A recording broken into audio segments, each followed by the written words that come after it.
When I say government, I'm not just talking about the U.S. government.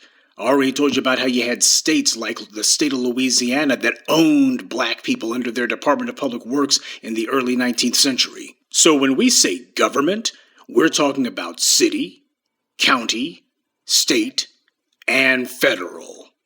Because the states and a large number of cities also had their own laws and statutes and codes and ordinances that made it where they not merely enforced slavery but also profited from it.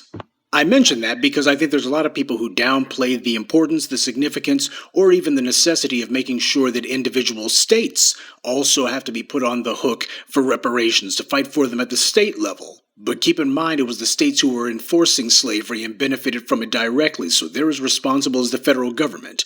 However, we do focus on the federal government because Congress has the power of the purse.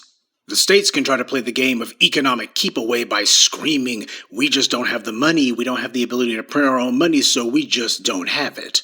The federal government, however, cannot.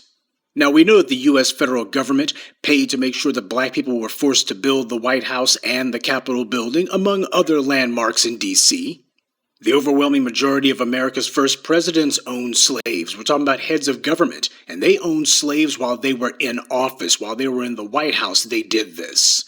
And that number becomes even greater if you count the presidents who had owned slaves at some point in their lives, including Ulysses S. Grant.